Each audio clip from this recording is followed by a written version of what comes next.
السلام علیکم ورحمۃ اللہ وبرکاتہ۔ پہلے درس کا دوسرا حصہ اصطلاحات توضیح مسائل میں بیان کرنا چاہوں گا، کیونکہ ایک ریکارڈنگ بہت زیادہ طویل ہو جاتی ہے، اس لیے اس کو دو ٹکڑوں میں بیان کیا جا رہا ہے۔ اور بعض اوقات یہ بھی زحمت ہوتی ہے کہ بیچ میں کال آ جائے تو وہ ریکارڈنگ ٹوٹ جاتی ہے اور وہ ریکارڈنگ ضائع جاتی ہے،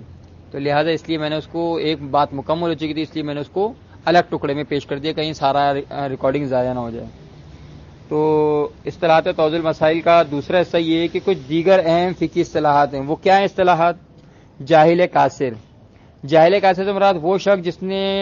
کسی قابل اعتماد شخص کی بات پر یا معتبر رسالے مثلا توضیح مسائل، منہاج الصالحین اور دیگر عروۃ الوثقی مسائل منتخبہ، بہت سے آغاثانی کے رسالے ہیں۔ رسالے سے مراد کوئی کہانی کے رسالہ نہیں، رسالے عملیہ سے مراد یعنی کہ مجتہد کے فتوے کی کتاب، یا مجتہد کی کسی تحریر سے مراد مثلا فتوے جو ایک استفتاء کر کے آپ نے منگایا، اس پر ایک بندے نے بھروسہ کیا کسی شخص قابل اعتماد شخص کی بات پر یا توضیح مسائل پر، یا مثلا مجتہد کے جو ایک پرنٹ آؤٹ فتویٰ تھا، اور بعد میں معلوم ہوا کہ اس شخص یا رسالے یا اس استفتاء میں جواب دینے والوں سے غلطی ہو گئی، دفتر آغاز ثانی سے غلطی ہو گئی، تو کہا جائے گا جاہل قاصر، اس کا قصور نہیں ہے، یہ تو بالکل بے قصور ہے۔ اب اس کا شریعت میں کیا حکم بتایا گیا ہے وہ دیکھنا پڑے گا۔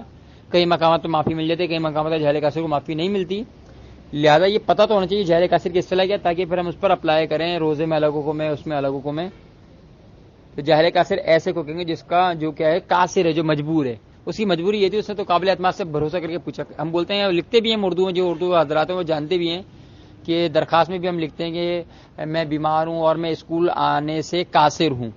یعنی میں نہیں آ سکتا، میں مجبور ہوں، میں اسکول نہیں آ سکتا، میں بیمار ہوں، ایک دن کی درخواست چھٹی کی، تو اس میں ہم یہ لکھتے ہیں کہ قاصر ہوں، یعنی مجبور ہوں میں۔ تو جاہل مجبور ہے یہ۔ جاہل مقصر یعنی قصوروار جاہل، جاہل مقصر یعنی قصوروار، جان بوجھ کے کوتاہی کر رہا ہے، اسی لیے وہ اہل بیت کی شان گھٹانے والے کو بھی مقصر اس لیے کہتے ہیں کہ وہ شان کو کم کر رہا ہوتا ہے، جان بوجھ کر قصوروار ہوتا ہے اور جان بوجھ کر کم کر رہا ہوتا ہے۔ مثلا وہ لا علم شخص، جاہل مقصر مراد وہ لا علم شخص جس کے لیے مسائل سیکھنا ممکن تو رہا ہے لیکن اس نے کوتاہی کر کے جان بوجھ کے مسائل معلوم نہ کیے ہوں۔ جس نے جان بوجھ کے مسائل کو معلوم نہیں کیا تو یہ قصوروار جاہل ہے، اس کو جاہل مقصر کہتے ہیں، اور جاہل مقصر کے احکامات ہیں۔ زیادہ تر جاہل مقصر کو معافی نہیں ملتی، جاہل قاصر کو زیادہ تر معافی مل جاتی ہے، بعض مسائل میں نہیں ملے گی۔ جاہل مقصر کا فارمولہ ہے کہ اس کو زیادہ تر معافی نہیں ملے گی، شاید ایک چند مسائل کے اندر اس کو معافی مل جائے، زیادہ تر میں نہیں ملتی۔ جہل تقصیری، جہل تقصیری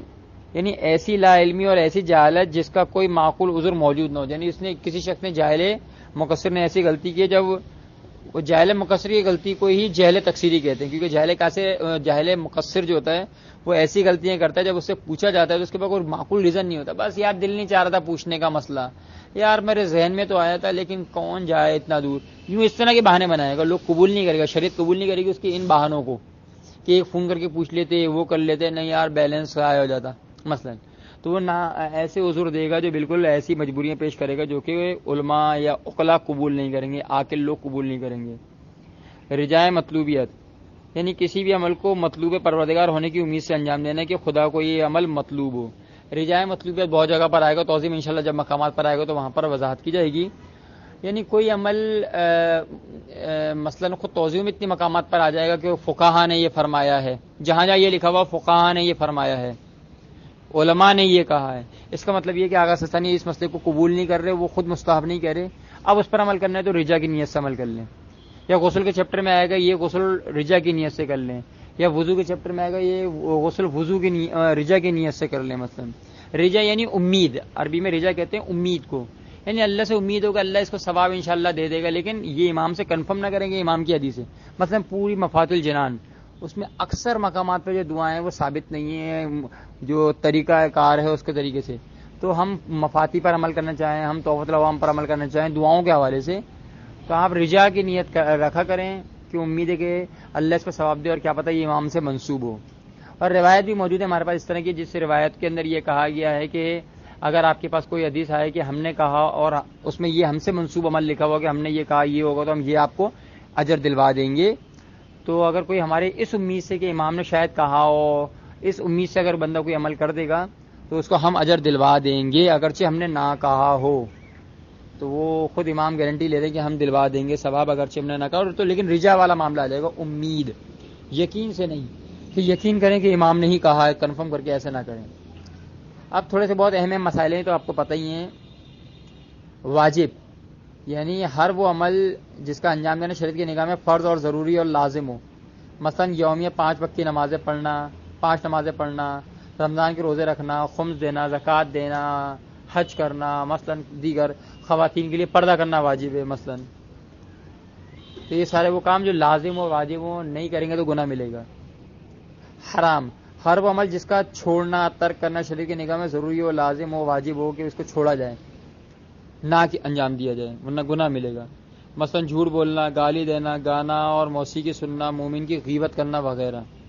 مومن کی غیبت لکھا ہوا ہے لفظ یہاں پہ، مومن سے مراد مسلمان نہیں ہے،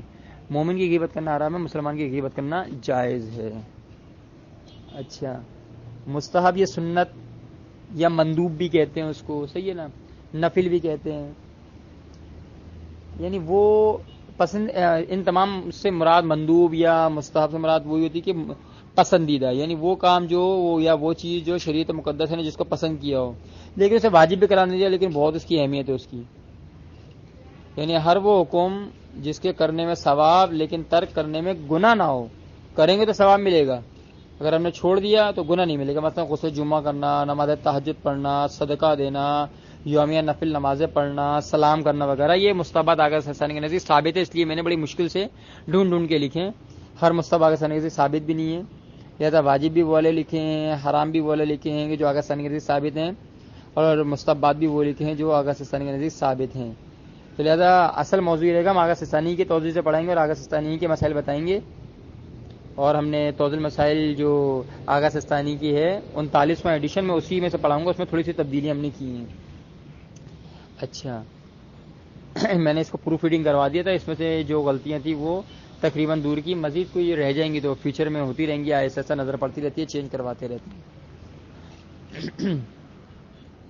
اچھا، مکروہ عمل، مکروہ یعنی ناپسندیدہ، یہ بہت اہم چیز ہے، اس کو سمجھ لیں، کیونکہ کافی لوگوں سے میرا بحث بھی ہوئی اس سلسلے میں، لوگ مکروہ کو حرام سمجھ رہے ہوتے ہیں، ایسا نہیں ہے، مکروہ یعنی ناپسندیدہ، وہ کام جس کا انجام دینا حرام تو نہ ہو لیکن انجام نہ دینا بہتر ہو، بہتر ہے کہ اس کو انجام نہ دیا جائے، بچا جائے، اچھا ہے لیکن حرام نہیں ہے پھر بھی، مثلا نماز کے سجدے میں قرآن پڑھنا، یا عاشور کے دن روزہ رکھنا وغیرہ، یا مثلا پانی، کھڑے پانی کے اندر مطلب پیشاب کرنا مثلا،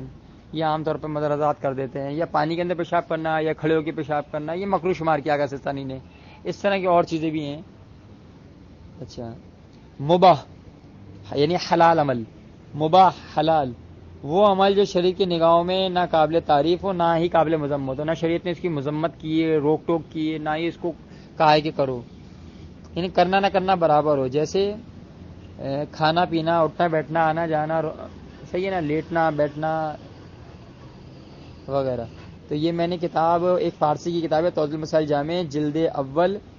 مسئلہ نمبر 7، 8، 9 سے میں نے یہ لیا، اور پھر جو اردو توضیح المسائل جو ہے اس کے صفحہ نمبر 486 سے لے کر 494 تک سے میں نے کچھ یہ تمام اصطلاحات نکال کے جمع کیے تاکہ ایک مسئلہ آپ لوگوں کا حل ہو اصطلاحات توضیح المسائل کے حوالے سے۔ انشاءاللہ موقع ملا تو میں ان اصطلاحات میں سے بعض کی اور وضاحت بھی کر دوں گا، یہ کیوں اور کیا ہوتی ہیں، لیکن فی الحال میں نے ایک جگہ جمع کر دیا، فتووں کو ایک جگہ کر دیا، احتیاط کو ایک جگہ کر دیا، احتیاط مستحب کو ایک جگہ کر دیا، تاکہ آپ کا ایک مسئلہ ہو جائے۔ بس ایک اور چیز شاید وہ وضاحت کے قابل ہو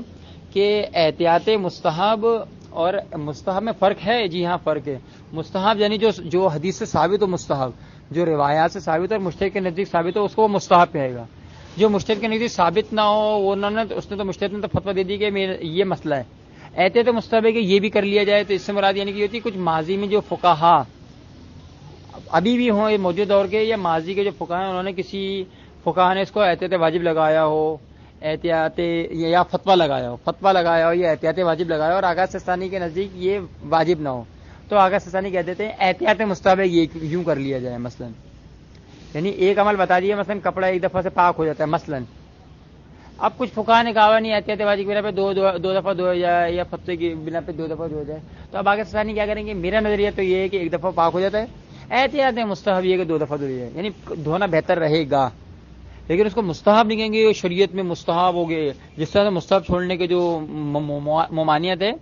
احتیاط مستحب چھوڑنے میں اس میں کوئی ممانعت نہیں، کیونکہ مجتہد بولتے ہیں میرے نزدیک ثابت ہی نہیں ہے، یہ تو ماضی کے فقہا نے کہا تھا تو میں نے بھی احتیاطاً لکھ دیا کہ پتہ نہیں کیوں انہوں نے کہا تھا، انہوں نے بھی اپنی مرضی سے کوئی کہا ہوگا، کوئی ہوگی ان کی بات حدیث، لیکن ہماری ذمہ داری کہ ابھی ہمارے پاس جو حدیث ہے مجھ سے فتویٰ دیں.